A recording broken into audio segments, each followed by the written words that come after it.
Je vous inviterai à tourner dans Job, chapitre 2, à partir du verset 1. Job, chapitre 2, à partir du verset 1. Merci, Seigneur, pour ce temps avec toi. Merci pour ta présence. Et je te prie vraiment, Seigneur, que tu nous rencontres encore ce matin, que tu nous parles, comme tu l'as fait jusqu'à maintenant. Et c'est dans le nom de Jésus qu'on te prie. Amen. Job, chapitre 1, Job, chapitre 2, à partir du verset 1 jusqu'au verset 10. Ça nous dit, on va attendre quand tout le monde va l'avoir trouvé, chapitre 2, Job, chapitre 2, à partir du verset 1 jusqu'à 10. Amen. Ça nous dit, « Or les fils de Dieu vinrent un jour se présenter devant l'Éternel, et... » Ah, Mario, es-tu là, Mario? C'est la page 695. Et Satan vint aussi au milieu d'eux se présenter devant l'Éternel. L'Éternel dit à Satan, « D'où viens-tu? » Et Satan répondit à l'Éternel, « De parcourir la terre et de m'y promener. » L'Éternel dit à Satan, « As-tu remarqué, mon serviteur Job? Il n'y a personne comme lui sur la terre. C'est un homme intègre et droit, craignant Dieu et se détournant du mal. Il demeure ferme dans son intégrité, et tu m'excites à le perdre sans motif. » Verset 4, « Et Satan répondit à l'Éternel, « Peau pour peau. Tout ce que possède un homme, il le donne pour sa vie. » Verset 5, « Mais étends ta main, touche à ses os et à sa chair, et je suis sûr qu'il te maudit en face. » L'Éternel dit à Satan, « Voici, je te le livre seulement, épargne sa vie. » Et Satan se retira de devant la face de l'Éternel, puis il frappa Job d'un ulcère malin depuis la plante du pied jusqu'au sommet de la tête. Et Job prit un tesson pour se gratter et s'asseoir sur la cendre. Verset 9, sa femme lui dit, « Tu demeures ferme dans ton intégrité, maudit Dieu et meurs. » Mais Job lui répondit, « Tu parles comme une femme insensée. Quoi? Nous recevons de Dieu le bien et nous ne recevrions pas aussi le mal? » Et en tout cela, Job ne pécha point par ses lèvres. Amen. Job était un homme prospère. On le voit, il y avait 7 fils et 3 filles. Non, 7 filles et 3 fils, pardon. Et sur le plan des affaires, 7000 brebis, 3000 chameaux, 1000 bœufs, 500 ânesses et un grand nombre de serviteurs.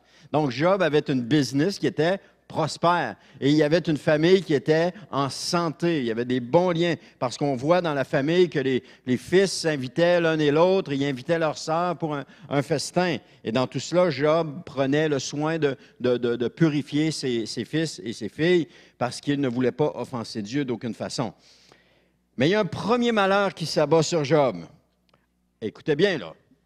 Le titre du message de ce matin, c'est « De la prospérité à la faillite ».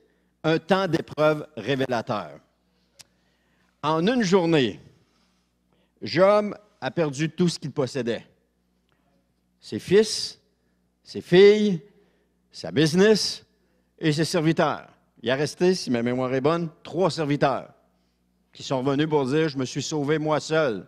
Je me suis sauvé moi seul. Je me suis sauvé moi seul. » En un jour, il a tout perdu. Vous imaginez, là? Essayez de prendre la place de Job quelques instants. Premièrement, la douleur d'avoir perdu ses fils et ses filles. Quand quelqu'un perd un enfant, vous savez quelle douleur il peut ressentir quand il perd un enfant. Si vous en avez déjà perdu un, vous savez la douleur que ça cause. Mais ici, il perd tout. Il ne lui reste rien. Donc, dans ce premier malheur qui s'abat sur Job, il y a 2 raisons pour lesquelles le malheur peut s'abattre sur nous. 2 raisons. La première, ce sont nos choix et nos mauvaises décisions. Et le malheur peut s'abattre sur nous. Pour cela, on ne peut pas blâmer personne. La seule personne à blâmer, c'est nous. C'est nous qui sommes responsables de notre mauvaise décision ou de nos mauvais choix. Et entre guillemets, ce n'est pas une épreuve de Dieu. C'est un mauvais choix, une mauvaise décision. Nous sommes les seuls responsables de cela. Ce n'est pas un choix de Dieu.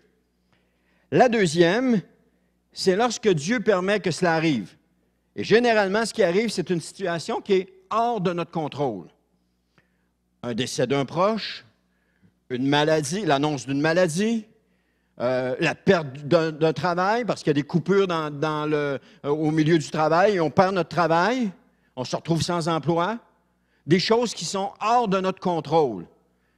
Comme on le voit ici avec Job, c'était quelque chose qui était hors de son contrôle. C'est arrivé, c'est arrivé. Donc, généralement, ça, c'est une épreuve qui vient de Dieu. Si on compare à Job, OK? On compare toujours à ce qu'on voit ici. C'est une épreuve qui vient de Dieu. Il faut être capable de démêler les deux. J'ai, dans ma vie, pris des mauvaises décisions. Et je n'ai jamais conclu ça comme étant une épreuve de Dieu. C'était une mauvaise décision. J'ai acheté une auto, je l'ai payée trop cher, et je l'ai payée pendant 4 ans, 450$ par mois. Regarde, c'était une mauvaise décision de ma part. Je n'ai jamais dit « Oh, Dieu m'envoie une épreuve financière avec cette auto-là. » Non, ça aurait été du déni. Pas du déni, du déni. Amen. Ça aurait pu du déni aussi, oui. Donc,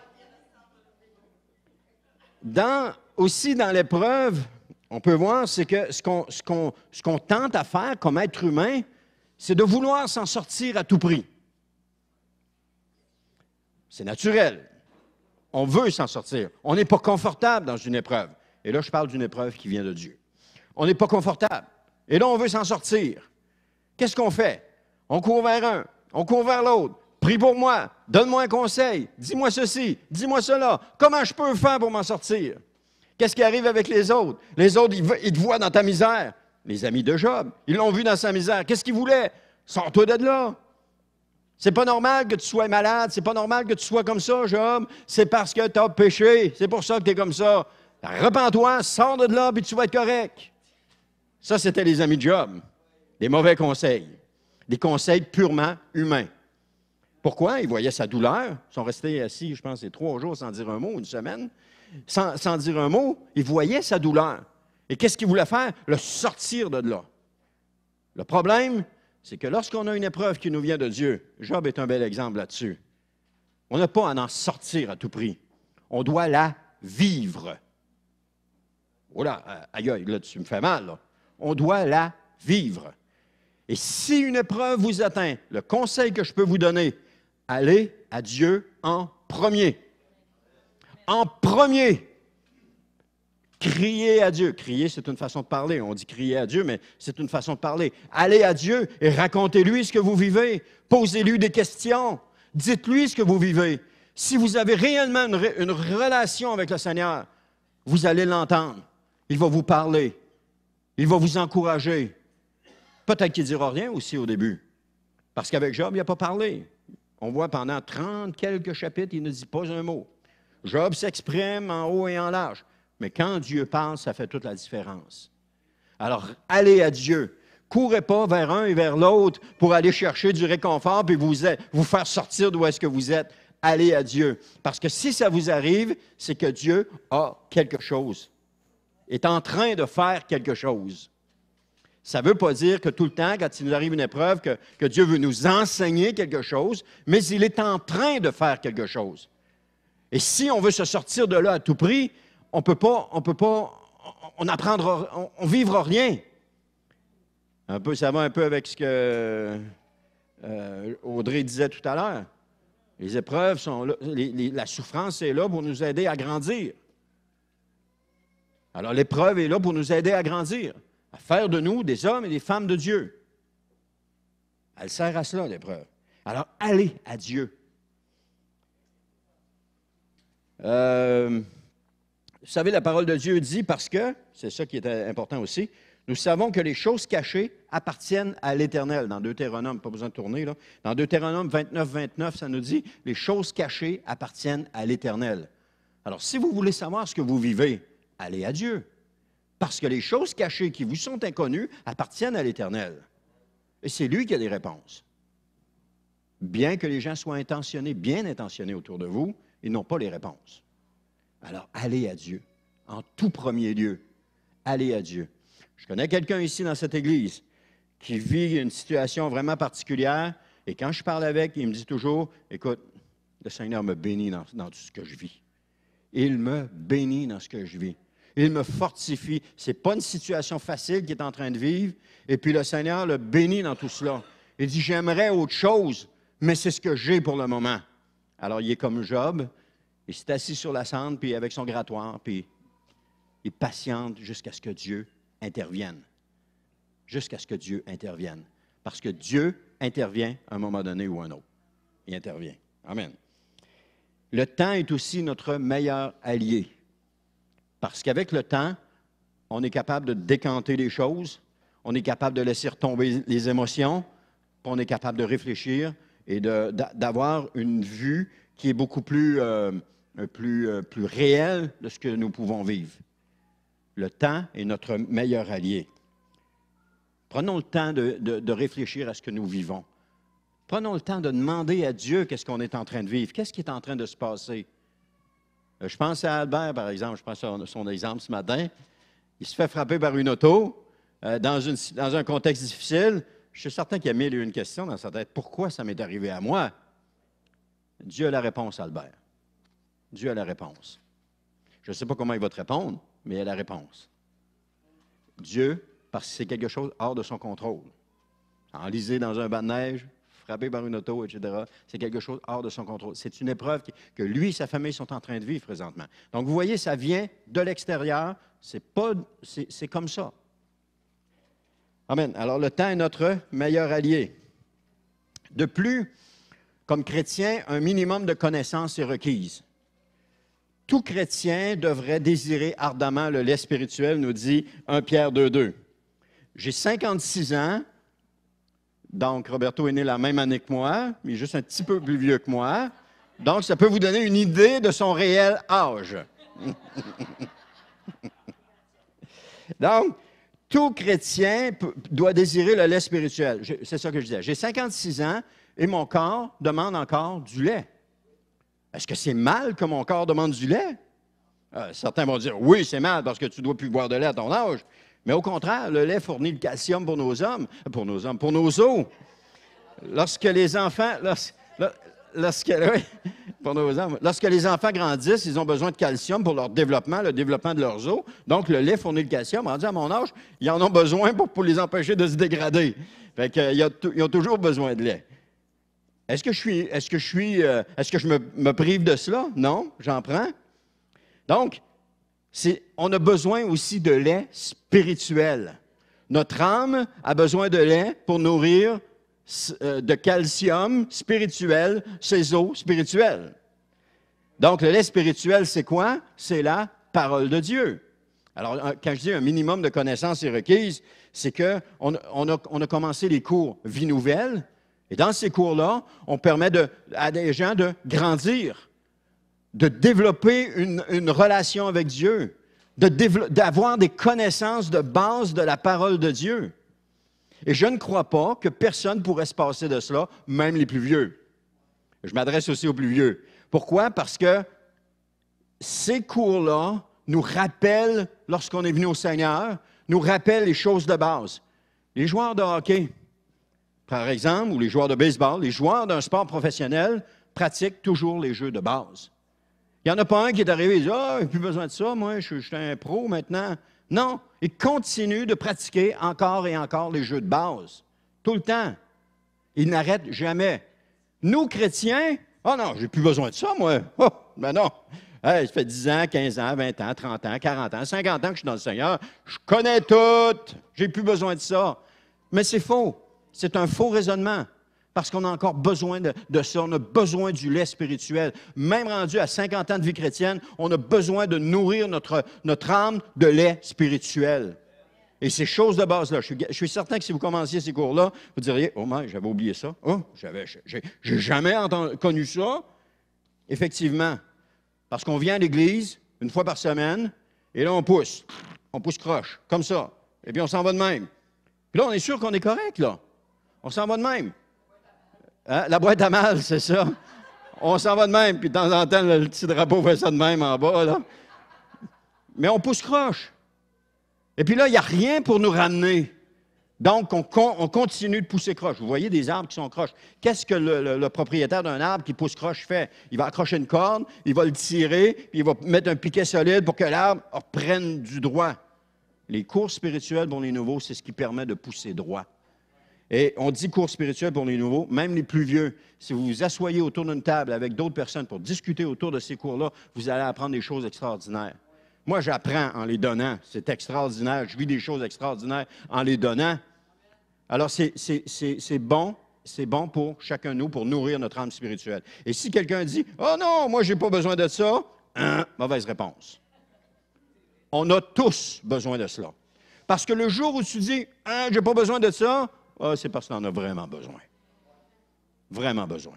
Alors, je vous encourage. Allez voir notre sœur Charlotte. Dites-lui, Charlotte, j'aimerais ça prendre ce cours-là. Elle va vous trouver quelqu'un, vous allez vous mettre ensemble et vous allez faire le cours ensemble. On le fait la semaine, et après ça, on se rencontre un soir, 1h30, hein? Des fois 1h30, et puis on passe à travers le cours, on voit ce qui a été compris, on voit ce qui n'a pas, puis après ça, on corrige, et puis c'est merveilleux, c'est extraordinaire. À un moment donné, on aura des témoignages de ceux qui suivent ces cours-là, et puis vous allez entendre des témoignages de comment est-ce qu'ils sont bénis, parce que le Saint-Esprit fait le travail. C'est pas juste l'heure et demie là, qui est quelque chose. C'est dans la semaine, le Saint-Esprit fait le travail à travers la leçon. J'ai entendu quelqu'un dire « c'est comme retourner à la petite école. » Ben oui, tu n'as jamais été, spirituellement parlant. Si ce n'est pas retourner à la petite école, tu n'as jamais été. C'est important d'y aller. Amen. C'est comme une maison bâtie sur le roc ou sur le sable. Sur quel fondement on veut bâtir notre maison spirituelle? Sur le roc ou sur le sable? Alors, si on veut la bâtir sur le roc, qu'est-ce qu'on fait? On s'investit dans la parole de Dieu. Parce que sinon, on construit sur le sable. Et si on construit sur le sable, ça fait quoi? La première épreuve qui va vous venir, tout va s'écraser. Alors, frères et sœurs, je vous encourage vraiment à prendre le cours. Ce n'est pas un encouragement, c'est une exhortation. Amen. Donc, on revient à mon texte, on voit que Satan se présente devant Dieu. Dans Job, chapitre 1, les versets 1 et 2, on l'a lu tantôt. Alors, ça nous dit que les fils de Dieu sont venus se présenter. Les fils de Dieu vont se présenter devant l'Éternel et Satan vint aussi au milieu d'eux se présenter devant l'Éternel. L'Éternel dit à Satan, « D'où viens-tu? » Et Satan répondit à l'Éternel, « De parcourir la terre et de m'y promener. » Alors, Dieu nous ouvre une fenêtre pour que nous puissions voir qu'est-ce qui se passe dans le ciel. Ici, là, dans ce volume-là, c'est une fenêtre ouverte sur qu'est-ce qui se passe. Alors, on voit que les fils des hommes viennent se présenter devant Dieu. C'est qui les fils des hommes? C'est nous, comme chrétiens. On vient dans la présence de Dieu. On vient se présenter devant Dieu, on vient lui parler, on vient l'adorer, on vient le louer, on vient dans sa présence. Nous sommes admis dans sa présence. Alors, nous, les fils de Dieu, on vient dans sa présence. Qu'est-ce qui vient en même temps? Satan. Il y a aussi accès à la présence de Dieu, d'après ce qu'on voit avec le livre de Job. Il y a aussi accès à la présence de Dieu. Et là, Dieu le voit à travers les fils des hommes. Et qu'est-ce qu'il lui pose comme question? Il lui pose comme question, mais d'où est-ce que... Un petit peu. D'où est-ce que tu viens? D'où viens-tu? Là, Satan il dit de me promener et de parcourir la terre. Parce que Satan n'a pas d'autorité, à moins qu'elle lui soit donnée par Dieu. Il n'y a pas d'autorité, à moins qu'elle lui soit donnée par Dieu. Alors, cette autorité-là, lorsqu'elle lui est donnée par Dieu, il peut agir. Mais si elle ne lui est pas donnée par Dieu, il n'y a pas cette autorité-là. Donc, quand il se produit quelque chose avec Satan, c'est parce que Dieu a permis que ça se produise.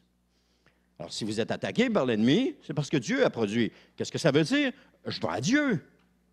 Pourquoi ça m'arrive, Seigneur? Seigneur, j'ai besoin de ton aide, j'ai besoin de tes conseils. Ou comme Jésus, lorsqu'il était sur la tempête, on voit ça dans Marc, il était sur le lac, et il y a une tempête tout d'un coup qui s'est levée. Qu'est-ce qu'il a fait? Il a menacé Satan. Il a menacé Satan. Il n'a pas dit, oh, tempête.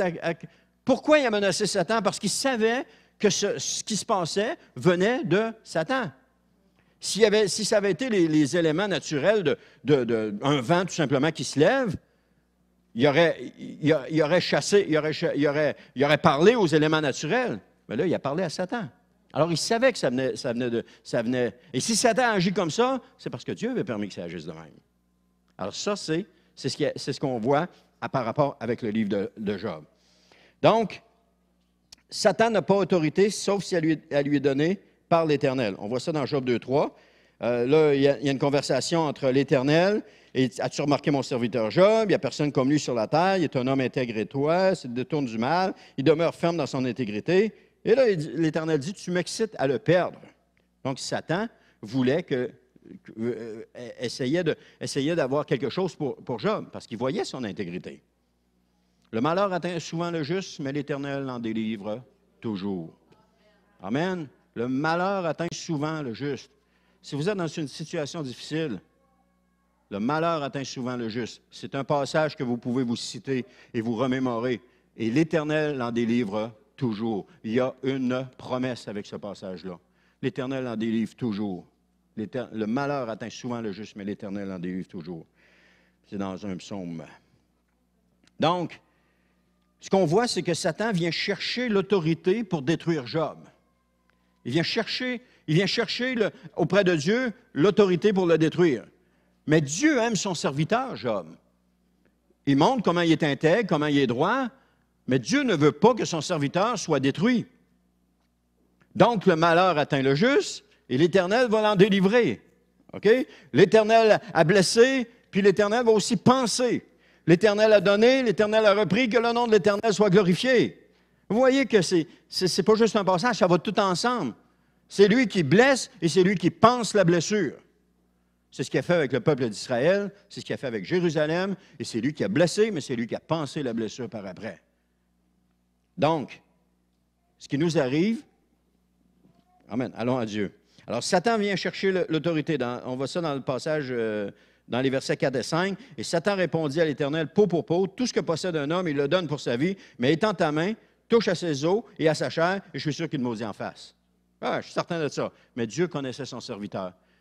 Ça nous dit qu'il n'y a aucune tentation qui nous a été donnée qui ne soit au-delà de nos forces. Et je peux croire, par extension, c'est mon avis personnel, qu'il n'y a aucune épreuve non plus qui soit au-delà de nos forces. Parce que Dieu est fidèle, puis Dieu aime ses serviteurs. Il les aime. Il nous aime, chacun de nous. Il est prêt à bouleverser le monde pour nous. Et ça, il faut le prendre en considération. Il nous aime. Il est fou de nous. Il est fou de chacun de nous. Amen. Alors, et aussi, ce qu'on peut voir, c'est que Dieu contrôle toutes choses dans ce monde. Dieu a un but et il se sert de Satan pour accomplir ses œuvres. Ouh, là, je viens brasser des théologies ce matin. Par exemple, il a fait venir les Assyriens pour déporter le peuple d'Israël. Il a fait venir le roi de Babylone pour déporter Juda et Benjamin. Il dit, ce roi-là va m'obéir pour faire ce que j'ai décidé de faire. Mais ce roi-là n'a pas obéi à l'Éternel. Il a été plus méchant que ce que l'Éternel aurait voulu. Et il n'a pas complètement écouté l'Éternel. Et l'Éternel l'a détruit. Mais il s'est servi des gens de Babylone pour déporter les gens de Jérusalem jusqu'à Babylone. Il s'est servi d'eux autres. Il l'a dit, on voit ça dans Jérémie. Quand vous lisez Jérémie, vous allez vous apercevoir de ça. Donc, Dieu se sert des choses même pour son peuple. Le fait, tantôt je parlais de perdre un emploi, Dieu se sert de la conjoncture économique pour que nous puissions passer à travers cette épreuve-là. Qu'est-ce qu'il veut nous enseigner? Qu'est-ce qu'il veut faire avec nous? Je ne le sais pas. Mais chacun de nous, on a quelque chose à vivre. Et comme j'ai dit tantôt, l'épreuve, nous devons la vivre et non pas sortir. Si on sort rapidement, on va retomber dedans dans pas long. C'est officiel. Donc, ce que nous avons à vivre, vivons-le. Amen. Amen. Il y a des gens qui entrent, je l'ai dit la semaine passée, mais je vais le répéter, il y a des gens qui entrent dans l'Église pour la première fois. Hein? Ils viennent parce qu'ils ont une maladie ou encore parce qu'ils sont perdus. Et là, ils arrivent à l'Église, ils se tournent vers Dieu. Et malheureusement, quand tout commence à bien aller, ils quittent l'Église. Écoutez bien, 2 Pierre 2,22 nous dit qu'ils retournent à leur vomi. Wow! On préfère le vomi au lait spirituel de la parole de Dieu. Ces gens-là retournent à leur vomi, comme des chiens. Vous irez lire Pierre 2, 22. Ils retournent dans leur bourbier, ils retournent à leur vomi. Est-ce que quelqu'un dirait, chérie, j'étais malade, mais je l'ai récupéré, tu me le feras chauffer demain pour mon dîner?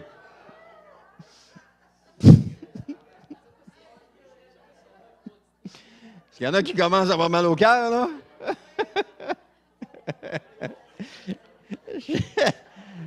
Moi, je commence à avoir mal au cœur, oui. Alors, ils retournent à leur vomi. Ils préfèrent leur vomi. Il y en a d'autres qui arrivent ici, ils sont complètement démolis. Et là, quand ils sont restaurés, que tout va bien, qu'est-ce qu'ils font?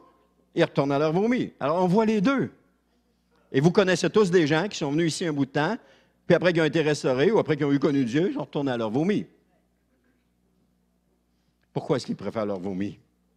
Je ne sais pas. Et je ne suis pas capable de comprendre ça. Ils retournent à leur vomi. Alors, les gens qui sortent de l'Église. Et en venant à l'Église, ce que nous laissons derrière nous, c'est du vomi. Quand on revient à Jésus, ce qu'on laisse derrière nous, c'est du vomi. Le peuple d'Israël est sorti du pays d'Égypte. Dieu a fait sortir le peuple d'Israël du pays d'Égypte. Il y avait un plan pour eux autres qui était extraordinaire. Il leur donnait la terre promise. C'était un plan extraordinaire qu'il y avait pour eux. Mais les gens n'étaient pas si tôt sortis qu'ils voulaient, à la première petite épreuve qu'ils ont eue, ils voulaient retourner en Égypte parce qu'ils disaient au moins là-bas, on avait de la viande, on avait ci, mais ils avaient oublié qu'ils étaient esclaves et qu'ils devaient travailler extrêmement dur pour Pharaon. Ils étaient esclaves de Pharaon. Ils étaient prêts à retourner là. Et Dieu avait un projet extraordinaire pour eux autres. Dieu, frères et sœurs, a un projet extraordinaire pour vous, chacun de vous. Ce sont des projets d'avenir, dit l'Éternel, que j'ai pour vous. De paix et de bonheur, merci. Dieu a des projets pour vous. Si vous retournez dans le monde, si vous ressortez, vous retournez dans le monde, vous passez à côté de ce que Dieu avait pour vous. Vous retournez, entre guillemets, à votre vomi.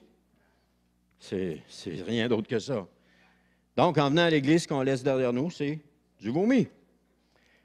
Je parlais de l'exemple du peuple d'Israël, on voyait ça dans le Pentateuque. Job, chapitre 2, verset 7, ça nous dit « Et Satan se retira de devant la face de l'Éternel, puis il frappa Job d'un ulcère malin depuis la plante du pied jusqu'au sommet de la tête. » Satan agit dans un cadre donné. Et il ne va pas en dehors de ce cadre-là. C'est important de savoir ça. On ne doit pas, je vais être franc ce matin, on ne doit pas voir Satan dans notre soupe et à toutes les sauces, pour utiliser l'expression. Il n'est pas toujours responsable de ce qui nous arrive. OK, je ne me fais pas l'avocat du diable puis je ne prends pas pour lui, là. Mais c'est parce que des fois, on en met trop. Il faut être capable de se regarder objectivement, de s'analyser, puis de se poser la question. Ce qui m'arrive, c'est-tu moi ou ça vient de Dieu? Si c'est moi, peut-être que j'ai été tenté aussi. Peut-être que j'ai été tenté, je me suis laissé aller, et puis là, j'ai tombé, j'ai péché. Ça peut arriver. Alors, à ce moment-là, on se relève, on demande pardon à Dieu, on demande pardon aux gens qu'on a fait mal, et puis on continue. Ça peut arriver. Mais des fois, il y a des choses qui arrivent qui sont des choses qui arrivent naturellement à tout être humain dans le monde. Ça arrive à tout être humain dans le monde. On parle à Dieu. Quand on s'en va d'un endroit à l'autre, on parle à Dieu. On a donc je parle de l'exemple de l'auto, ça peut être en marchant, ça peut être en cuisinant, ça peut être en bricolant, qu'on parle à Dieu ou que le Seigneur nous parle. À ce moment-là, il y a une relation qui se fait entre Dieu et nous. Et dans cette relation-là, on devient plus mature, on devient plus grand, on devient des hommes et des femmes de Dieu qui sont affermis, et on est capable d'entendre la voix de Dieu, puis d'entendre si ça vient de Dieu ou non. On est capable de discerner ces choses-là. Mais si on ne fait pas attention, c'est facile de tout prendre ça, puis mettre la faute sur tout un. Mais des fois, la faute n'est pas toute sur un, on a une partie de responsabilité qui nous appartient. Il faut être capable de le discerner, ça. Je dis je parle de Satan. Ou des fois, qu'est-ce que j'ai fait vous connaissez l'expression, qu'est-ce que j'ai fait au bon Dieu? Tu n'as rien fait au bon Dieu. Il est bon, c'est ça. Tu n'as rien fait. Mais il faut être capable de discerner. Et ça vient dans la relation. J'en ai parlé la semaine dernière de la relation, puis on va en parler encore, parce que c'est tellement important. C'est la base même de la vie chrétienne. La relation avec Dieu, d'abord et avant tout. C'est la base de la vie chrétienne. Donc, Satan, je vous disais tantôt, Satan agit dans un cadre donné. Comme par exemple, j'ai parlé tantôt des 3 amis qui étaient bien intentionnés, mais ils étaient remplis de l'esprit du monde dans lequel ils vivaient. Satan, si tu marches droit, Dieu va te bénir. Satan, si tu fais ceci, comme ça, tu es sûr d'avoir la bénédiction. Désolé, mais tu n'es pas sûr de l'avoir, la bénédiction, parce que ce n'est pas des agissements qui déterminent la bénédiction. C'est ton obéissance. Tu peux être la personne la plus intègre. Ça ne veut pas dire que tu vas être la personne la plus bénie. C'est ton obéissance. Mettez-moi de la sorte à l'épreuve. Amenez à la maison du trésor vos dîmes et vos offrandes, et vous verrez si je n'ouvre pas les écluses des cieux pour vous. C'est quoi? C'est mon obéissance. C'est par mon obéissance que à la parole de Dieu que je vais faire ouvrir les écluses des cieux. Si toutefois cette parole-là m'est donnée comme un réma, parce qu'elle est écrite là, tout le monde peut la lire. Mais si elle m'est donnée comme un réma et que j'obéis à cette parole-là, je viens de poser un pas dans le royaume des cieux qui fait que le ciel va s'ouvrir au-dessus de ma tête. Vous comprenez ce que je veux dire? J'espère que je ne vous fais pas peur, mais ou que je bouleverse des choses, je suis convaincu. Mais des fois, je vais être honnête avec vous, on est dans la pensée magique. Fais ça, tu vas être béni. Dis ça, tu vas être béni. Alors que c'est mon obéissance qui apporte la bénédiction. Si on prend l'exemple de Jésus, il était obéissant. Ils l'ont tué. Oh! Il a bien agi, puis ils l'ont tué. Hein? C'est ça. Alors l'exemple de Jésus vient démolir cette pensée magique-là. Je ne peux pas avoir cette pensée magique-là. Parce que je peux être la personne la plus fine de toute la terre, puis mourir d'un accident d'auto en sortant d'ici. Il était bon, comment ça, il est mort? Il était non bien fin, comment ça, il n'est plus là? Ce que j'ai entendu ici, oh, c'est un vol de Satan. Non, ce n'est pas un vol de Satan. Amen. Alors, faisons attention à la parole magique. Parce que la parole magique, ce n'est pas toujours la bonne parole. La bonne parole, c'est la parole de Dieu. C'est la parole de Dieu.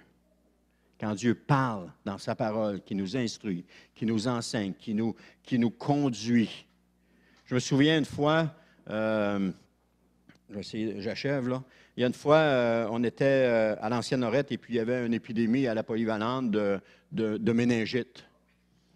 Et un matin, il faisait vacciner tout le monde. Et puis là, on se posait la question, bon, on les fait-tu vacciner ou pas dans l'école? Et là, un matin, j'ai lu, le Seigneur disait, si 10 000 tombent à ton côté, tu ne seras pas atteint. C'est venu comme un réma dans mon cœur. Et là, j'ai dit, non, vous n'avez pas besoin de vous faire vacciner parce que l'Éternel vous protège. C'est venu comme un réma. Alors, on a obéi à cela. Les enfants n'ont jamais eu la méningite. Puis il y en a plusieurs qui se sont fait vacciner. Il y en a d'autres que non aussi, mais on n'a jamais eu ils n'ont jamais eu la méningite. Et puis, par après, j'ai appris que pasteur Richard Bastien avait fait la même chose. Il avait prié le Seigneur lui avait dit, non, c'est 10 000 tombent à ton côté, tu ne seras pas atteint. Il avait dit à ses enfants, c'est pas nécessaire de vous faire battre. Dieu va vous protéger. Il a fait la même chose que moi. Wow, j'étais content. Après toute la chose s'était passée, moi, j'y racontais ce que j'avais eu comme parole, ce qu'on avait fait. Et puis, le Seigneur avait complètement nous a protégés dans cette situation-là. Dieu nous protège. Lorsqu'on a une relation avec lui, lorsqu'on lit sa parole, Dieu nous parle. Et quand il nous parle, il nous conduit dans toutes ses voies avec lui. C'est important de prendre le temps d'écouter Dieu puis de le faire. Amen. Je disais tantôt, je vais avancer. Aussi, une période d'épreuve nous aide à comprendre. Parce que cette période d'épreuve a permis à Job de ressortir plus fort de là. Pendant qu'il était dans cette période-là, Dieu l'a complètement restauré. Si Job avait écouté les conseils de ceux qui l'entouraient, il serait probablement mort. Parce qu'il se serait mis à parler exactement comme eux. Il serait probablement mort. ou il serait retourné à manger son vomi. Mais Dieu, dans son amour, l'aima profondément et le restaura complètement parce que Job a eu confiance en Dieu et non pas dans les hommes. Alors, je veux vous encourager à aller à Dieu. Lui, le chef de l'Église, c'est Christ. La tête de l'Église, c'est Christ. Alors, c'est à lui qu'il faut aller. C'est à lui. Je n'ai pas la présomption d'avoir la sagesse, toute la sagesse puis toute la science. C'est lui qui est le chef de l'Église. Je ne suis qu'un serviteur. Amen. Et Job aussi est l'exemple de Christ. Job il était prospère, on l'a vu tantôt. Il a tout perdu, il s'est retrouvé malade, et puis après ça, il a été restauré par Dieu. Christ est la même chose. Il a quitté son ciel, il a tout perdu les privilèges qu'il avait en haut pour venir momentanément sur la terre. Il a été frappé dans son corps, dans son esprit, dans son âme. Il a été blessé pour nous. Et ensuite de ça, après la résurrection, Dieu l'a restauré avec une position encore plus élevée. Job a retrouvé tout ce qu'il avait. Et Dieu a continué de bénir cet homme-là par après. Donc, le double, merci. C'est vrai. Donc, il a retrouvé le double. Alors, c'est l'exemple de Christ qui est venu, qui est reparti et que Dieu a restauré. Job a vécu ça. Alors, vivons notre temps d'épreuve. Vivons-le, il y a quelque chose pour nous au bout. Si on est obéissant à l'Éternel, soyons obéissants. Ça, c'est des mots. Obéissant, attentif, avoir la relation avec lui, c'est la chose la plus importante. C'est la chose de base. C'est la chose qu'on enseigne dans les cours bibliques. C'est la chose de base. Il ne peut pas avoir plus bas que ça. Donc, en pareille on voit que Job, au chapitre 2, verset 8, ça dit « Job prit un tesson pour se gratter et s'assit sur la cendre. » Qu'est-ce qu'il pouvait faire de plus que de se gratter parce que ça faisait mal? Il y avait un ulcère de la tête du pied de la plante des pieds jusqu'au-dessus de la tête. Il n'y avait pas d'autre moyen de s'en sortir que d'être patient et d'attendre que Dieu le fasse. Il n'y avait pas d'autre moyen. Alors, il a discuté beaucoup, il a parlé beaucoup. Je suis en train de le lire présentement, on voit qu'il a parlé beaucoup, puis il parle encore beaucoup. Il s'est justifié. Il était correct, lui. Je sais quand on va arriver au chapitre 30, dans le chapitre 30, que la vapeur commence à tourner lorsque Dieu commence à parler. Là, ça change. Et Dieu le restaure. Est-ce que c'est de la volonté de Job, de sa propre volonté qui a été restaurée? Non, c'est que Dieu est venu le restaurer. Dieu l'a restauré. Il l'a relevé, il l'a restauré. Vivez ce que vous avez à vivre, frères et sœurs. Vivez-le. Et Dieu va vous restaurer. C'est ça qu'on voit. Vivez-le, Dieu va vous restaurer. Est-ce qu'il va vous restaurer dans cette vie? Peut-être que oui. Peut-être que ce sera dans l'autre vie.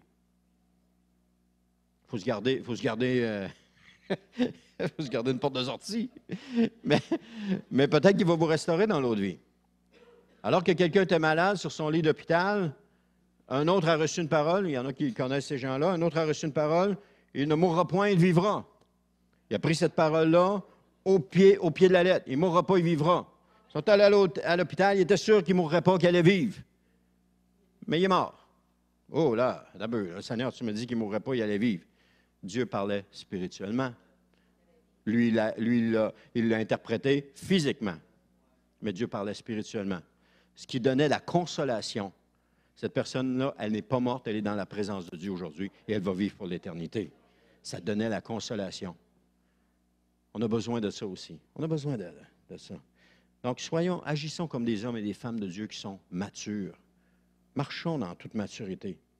Parce que le plus important, c'est le conseil de Dieu. Il n'y a aucun conseil qui est plus important que celui que Dieu nous donne. Et dans une relation avec son Dieu, on peut savoir qu'est-ce qu'il est en train de faire pendant des moments d'épreuve parce qu'il nous parle et qu'il nous encourage. J'ai vécu des moments d'épreuve depuis que je suis ici. Ce n'est pas de votre faute, là. OK? J'ai vécu plus de moments d'épreuve depuis que je suis ici que j'en ai vécu dans toute ma vie. Oui! Parce que j'en ai vécu, mais ils étaient sur une longue période, ils étaient tirés. Mais là, ils sont tous condensés un après l'autre. Je me fais rentrer dedans, là, vous n'avez pas idée. Je ne suis pas en train de me plaindre, là. Mais c'est des coups qui arrivent dans le côté, dans le dos, sur le nez. Ça arrive de partout. Mais Dieu parle. Et frères et sœurs, honnêtement, là, je ne veux plus sortir de là. Je veux la vivre. Parce que c'est tellement bon comment Dieu parle, comment Dieu m'encourage, comment il me fortifie, comment il est avec moi dans ces épreuves-là. Qu'à cette heure, au début, quand je vivais une épreuve, j'étais tout découragé. Je pensais que le monde arrêtait de tourner puis c'était fini. Mais là, je suis content de la vivre. Frère et sœurs, je suis content. Je suis content parce que à toutes les fois que je vis quelque chose de difficile, Dieu parle. Je remonte en haut, je dis à Anne, j'ai dit, tu sais, ce qu'on est en train de vivre, là, Dieu a parlé un matin. Voici, bang, bang, bang, bang. Puis ça m'encourage à persévérer. Ça m'encourage à continuer. Ça m'encourage à aller de l'avant. Ça m'encourage à aller plus loin parce que Dieu parle. Je vous le dis des fois, Anne, elle me voit, là. Des fois, là, tu sais, il y avait un boxeur dans une arène, puis il se faisait battre, puis il se faisait frapper. Puis à toutes les fois qu'il retournait dans le coin après son 2 minutes de ronde, le coach était là, il n'y a personne qui te frappe, continue, il n'y a personne qui te frappe. Fait que là, il retournait se battre, bing, bang, il en mangeait encore plusieurs, il revenait dans le coin, il n'y a personne qui te frappe, bing, bang. Fait que là, après, rendu au 8e ronde, là, le gars, il revient, il était encore tout amoché, il a les yeux gros de même. Ah, il dit, écoute, coach, il dit, check l'arbitre parce qu'il dit, il y a certainement quelqu'un qui me frappe, là. Il y avait quelqu'un qui le frappait, effectivement, c'était l'autre, mais là, l'autre, il voulait l'encourager. Alors, c'est ça que Dieu fait. Il m'encourage. Il n'y a personne qui te frappe, mais il m'encourage.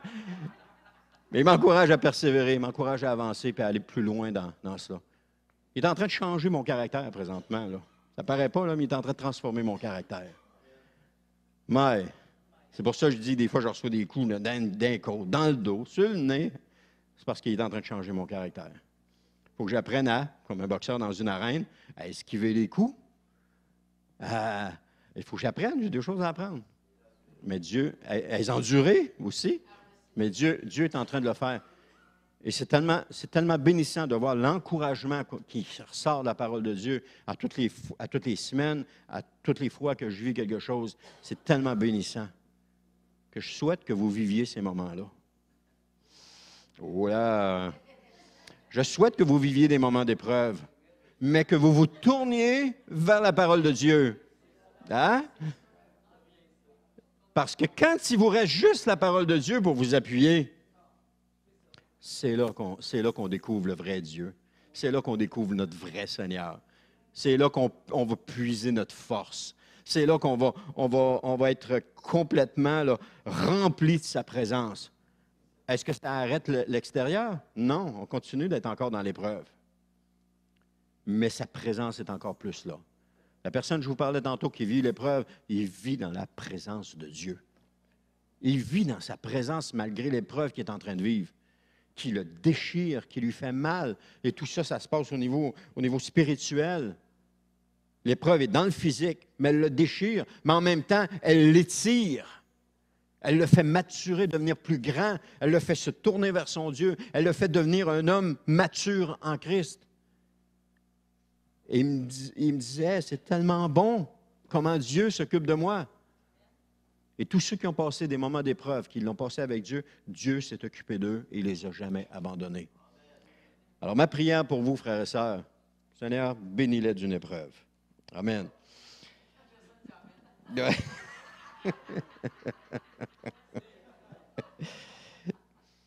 Pour les besoins de la caméra, il y a quelqu'un qui vient de dire, personne n'a dit Amen.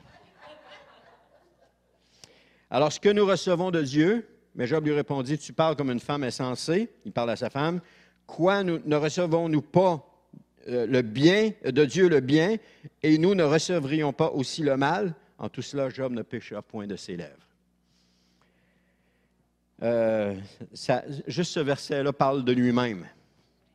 Il parle de lui-même. Il faut être capable de le comprendre, ça. Alors, tout ce que Dieu fait est bon. Même si à nos yeux, parfois, ça ne paraît pas bon. Je me souviens dans des moments d'épreuve, avant d'être ici, je disais, Seigneur, ça fait mal, mais arrête pas. Continue. J'en braillais quand je disais ça. Et Dieu, il a tenu promesse. Je peux vous le dire. Il a continué à me travailler, puis à faire de moi quelqu'un de différent. Il me travaille d'une façon extraordinaire. C'est comme une femme pendant les douleurs de l'enfantement, pendant qu'elle est en train de donner naissance à un enfant, la douleur qu'elle peut ressentir. Mais imaginez le bien qu'elle va ressentir lorsque le médecin prend l'enfant et lui met sur son ventre après l'accouchement. Oui, les femmes qui ont accouché disent oui. Ça fait tout oublier la douleur qui s'est passée auparavant. Qu'est-ce qui vient? C'est une joie immense qui vient remplir le cœur. Est-ce que la femme encore est complètement restaurée de cela? Non. Le temps va permettre qu'elle soit restaurée, mais son cœur est complètement rempli d'une présence surnaturelle. C'est ça là, que ça fait. Alors, quand on vit quelque chose de difficile avec le Seigneur, c'est comme les douleurs de l'enfantement. Mais lorsque le bébé est arrivé, qu'on l'a sur nous, je dis nous, je m'associe aux femmes présentement, sans avoir connu ce que c'était, bien entendu. Mais lorsqu'on l'a sur nous, on se rend compte de tout le bien que Dieu a fait pendant cette épreuve-là. Alors, vivons-le, frères et sœurs. J'aurais pu titrer le message « Vivons nos épreuves ». Ça aurait fait pareil aussi. Ne change pas le titre, Albert, que je t'ai envoyé. Hein? Alors, d'où viennent les épreuves que je vis en ce moment? Peut-être qu'elles viennent de mauvais choix ou de mauvaises décisions. Puis, il faut faire la différence. Parce que les épreuves qu'on vit ne sont pas toutes de Dieu. Je l'ai dit tout à l'heure, c'est un peu un récapitulatif. Celles qui sont la cause de notre péché ne sont pas des épreuves qui sont nécessairement permises par Dieu. Peut-être oui, si c'est dans notre entêtement qu'on s'est enfoncé. À un moment donné, Dieu, pouf, il met la barrière, puis peut-être que oui. Mais si ce sont des conséquences extérieures, on doit agir. C'est ça. Je suis perdu, là. OK, c'est ça. Si l'épreuve que vous vivez vient de Dieu, allez auprès de lui. Allez à lui. Allez lui parler. Allez le voir. Courez dans ses bras. Courez à lui. Allez lui dire combien vous êtes heureux d'être son fils ou d'être sa fille, combien vous l'aimez. Allez à lui. Allez à lui. Priez pour vous sortir de l'épreuve. Ce matin, ceux qui vivent des épreuves, avancez-vous, je vais prier pour vous. Jamais. Je ne prierai pas pour que vous sortiez de l'épreuve. Je vais prier, je peux prier maintenant que Dieu vous donne la force de persévérer dans l'épreuve. De persévérer. Plus tard, Gérard. De persévérer. Parce que jamais je voudrais vous priver de ce moment de communion intime avec le Seigneur. Si vous venez me voir pour vous extraire de l'épreuve, vous allez perdre un moment de communion intime avec le Seigneur. Hein, Carmen? Amen. Prenez-vous un grattoir, asseyez-vous sur la cendre et grattez-vous. C'est ça que ça veut dire. Prenez votre mal en patience. Attendez. Prenez le temps avec Dieu. Cherchez à comprendre, mais pas à justifier ce qui se passe, puis à essayer d'être libéré de cela, mais prenez le temps de comprendre. Prenez le temps d'avoir une relation avec Dieu. Et dans cette relation, vous allez sortir encore plus fort. Parce que dans cette relation, vous allez voir comment Dieu est bon, comment il vous encourage, comment il vous fortifie. Je ne peux pas en dire plus que ça. Il n'y a pas de mots pour exprimer ce qui se passe. Il faut le vivre. Il faut vivre cette relation-là. Il n'y a pas de mots qui expriment cette relation-là avec Dieu. Il n'y a pas de mots qui peut quoi que ce soit. Quand tu es au plus fort de l'épreuve et que là, Dieu arrive avec un verset puis qui dit, qui t'encourage. Wow! Qu'est-ce qui te reste à faire? Qu'est-ce qui te reste à faire? Reste à glorifier Dieu. À le louer, puis à le glorifier, puis à lui dire merci. Est-ce que je suis sorti de l'épreuve? Non. Mais il est là. Il ne m'abandonne pas. Il est avec moi. Il me soutient. Il m'encourage. Il me fortifie. Alors, ce que vous avez à vivre, vivez-le avec le Seigneur. Ça va peut-être conduire à la mort.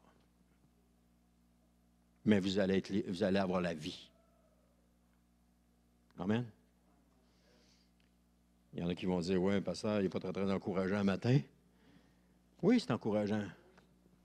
Parce que notre vie, on attache trop d'importance à notre vie terrestre, à notre corps physique. On met trop d'importance là-dessus. Alors que c'est notre vie céleste qui est notre vie spirituelle sur laquelle on doit mettre de l'importance. C'est notre vie céleste à laquelle on doit viser. Si on met toutes les énergies sur notre corps, on va être déçu à la fin. Parce que ce corps va être détruit. Il va retourner à la poussière, il va être détruit. Un jour ou l'autre, d'une façon ou d'une autre, il va être détruit. Et puis, on n'emportera rien de ce qu'on a accumulé ou quoi que ce soit. Alors, travaillons. C'est Jésus qui dit, travaillons pour le céleste. Je n'ai pas les paroles, j'ai oublié les paroles exactes, là. Mais travaillons pour la vie éternelle.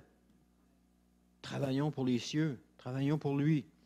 Ça ne veut pas dire de commencer à partir sur une dérape, là, puis là, il y a juste Dieu qui compte, puis le ciel. Non, ça veut dire qu'on continue à faire mes choses. Mais ma vie terrestre, ce n'est pas ça qui est important.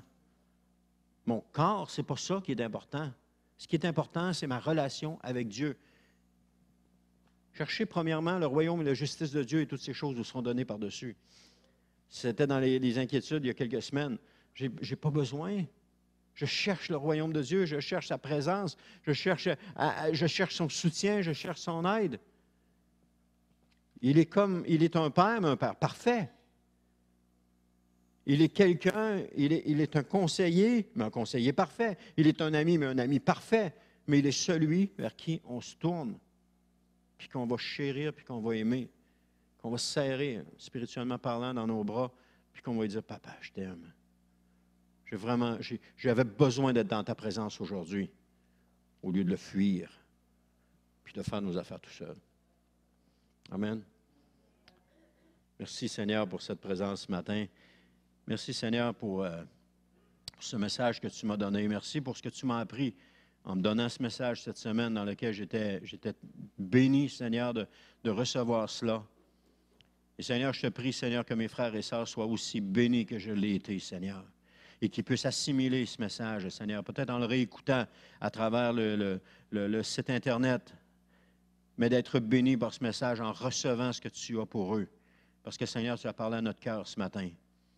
Oui, j'ai dit des choses qui sont peut-être dérangeantes, mais Seigneur éternel, s'il y a des choses que j'ai dites qui ont offensé quelqu'un, je te prie, Seigneur, de t'occuper de cette personne ou de ces personnes. Je te prie, Seigneur, de me pardonner mes mauvaises paroles, mais je te prie de t'occuper de toutes choses. Tu contrôles toutes choses, Seigneur. Alors, Seigneur, je te remercie et je te remercie pour cette Église, Seigneur, dans laquelle tu nous fais grandir en ce moment. Et je te remercie, Seigneur, pour l'œuvre que tu te prépares à faire. Comme tu l'as confirmé à ton serviteur, tu te prépares à faire quelque chose. Alors, Seigneur, je te rends grâce et je te rends gloire. Et c'est dans le nom de Jésus que je te prie, Père. Amen.